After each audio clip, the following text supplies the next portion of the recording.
Two very important packages arrived in the mail today. Let's open them up and see what's inside. I know we're going to use one of them at Echo Creek. That's coming right up.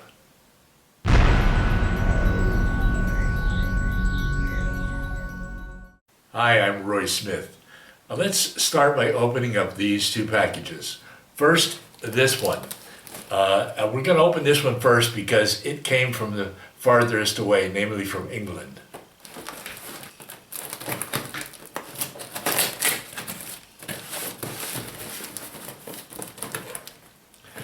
Don't you just love to open packages that come in the mail? I certainly do.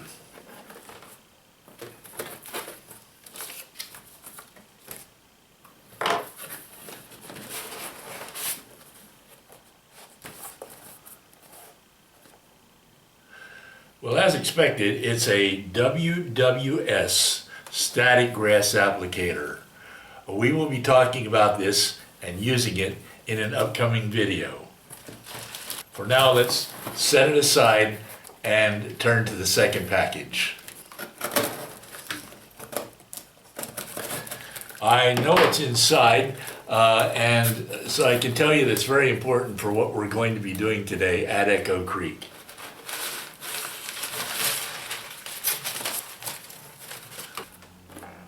Yes, as expected, it's the Woodland Scenics Deep Pour Water Murky. We're going to pour it into Echo Creek today. I've never used this product before, so I'm slightly nervous about using it, yet confident that it will turn out well if I follow the instructions.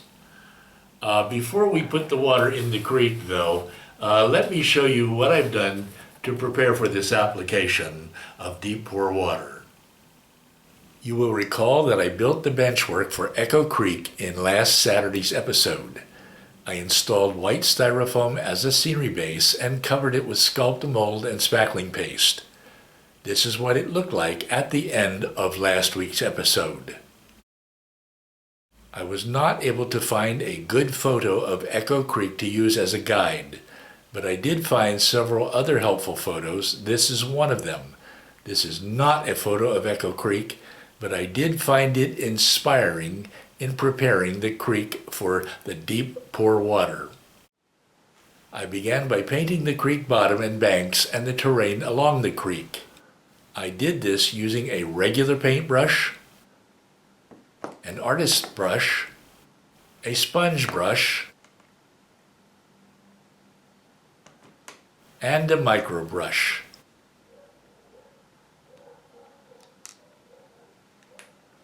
But I also used one of the most highly sophisticated forms of paint application known to man, namely my index finger. Let me show you how I did this.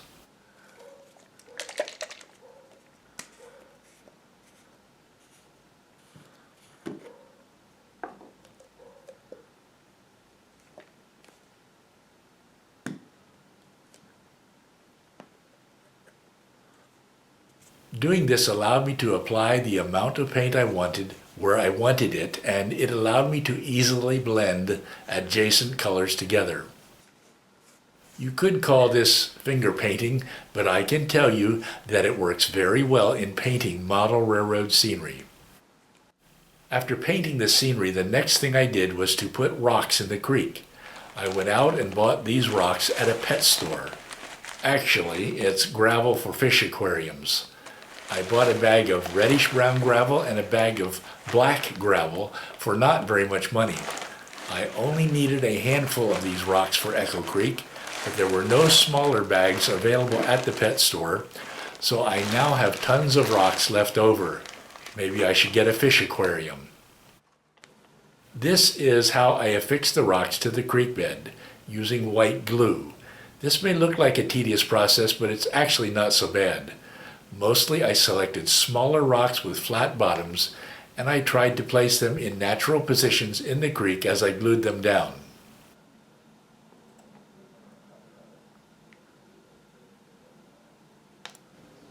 All of the rocks are now glued in place. The only problem is the rocks are just sitting there. Instead, I wanted to see most of them slightly embedded in the banks of the creek, And in a moment I will show you how I ended up partially embedding them. Meanwhile, you may have noticed these two holes in the bank of the creek. This is where 2 of the 4 screws attach the extension for the creek onto the existing benchwork. The 2 holes will no longer be visible after I permanently attach the extension. I may convert them into drainage ditches. Now let me show you how I embedded the rocks into the stream banks. Here are the materials I used. Woodland Scenics buff colored ballast, including coarse ballast, medium ballast, and fine ballast. I chose to use ballast because it resembles smaller rocks and pebbles along the creek. I also used Scenic Express natural soil and dirt. I used isopropyl alcohol as a wetting agent. And I glued everything in place using either a 50-50 mix of white glue and water or full-strength white glue. I applied these materials first by putting down full-strength white glue and coarse ballast. This helped to hold the subsequent applications of ballast in place along the banks. I like to sift these materials on with my fingertips because I can put them where I want them more precisely. This may or may not be the best way to do what I did, but I can tell you that it worked. This is what the creek looked like after I finished applying the materials to partially embed the rocks in the creek banks.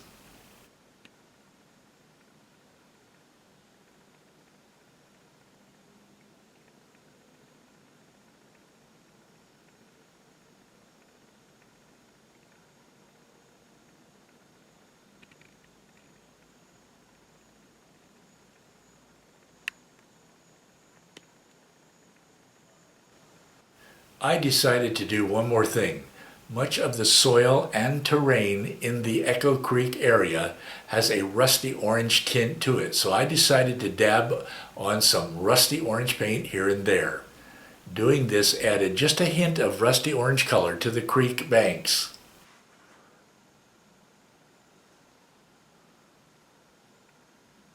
Then, to blend the rusty orange into the adjacent colors, I also dabbed on a bit of water. This allowed the rusty orange paint to flow a little and also penetrate the ballast. Once the rusty orange paint has dried, the preparation of the creek bed and banks will be complete, and I can put the deep pour water in the creek. I have now removed the creek extension from the rest of the benchwork and have taken it outside to my balcony to pour the water into the creek. I removed it from the layout and took it outside because the creek extension slopes down at a 1.7% grade when it is attached to the existing benchwork. So the deep pour water would have flowed down to one end of the creek. I needed to find a level surface for pouring the water. Well, the banister on the balcony is level, so this is where I placed the extension to pour the water.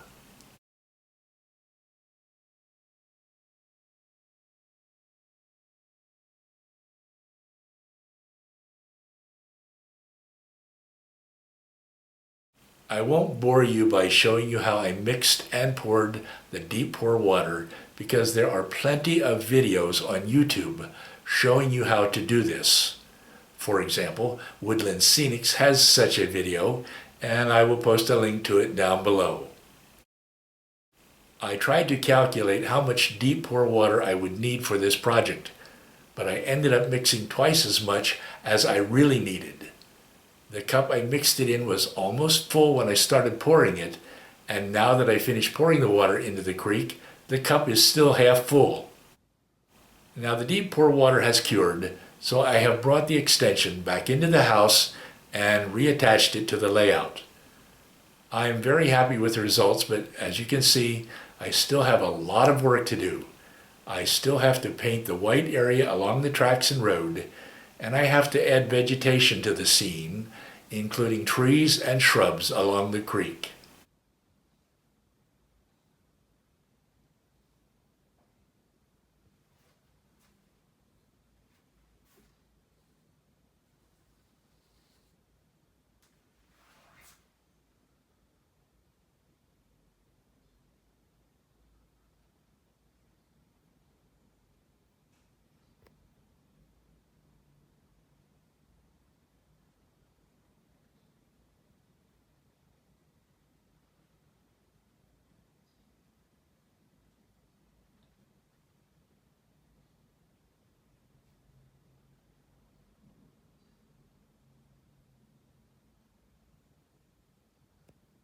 This was my first ever attempt to use this product, and I have to tell you I was nervous as I mixed the water and began to pour it into the creek, but I'm quite happy with the results. The only thing I wish is that I hadn't poured quite so much water into the creek. The creek looks like it has too much water in it. Well, maybe that's because there has just been a heavy storm in Echo Canyon. The heavy storm also explains the murky color of the water. Well, if you missed the previous videos in this Echo Canyon series, you can go back to them. I will put a link to them down below in the description to this video. While you're down there, I invite you to click on the thumbs up button if you liked this video. I also invite you to post any comments you may have, because one of the best things about model railroading is the way we share the hobby through our interaction with each other. And of course, I encourage you to subscribe if you're here for the first time, and click that little bell icon to get a notification each time I upload a new episode. I'd like to thank you for watching. As always, happy railroading. I will see you again very soon.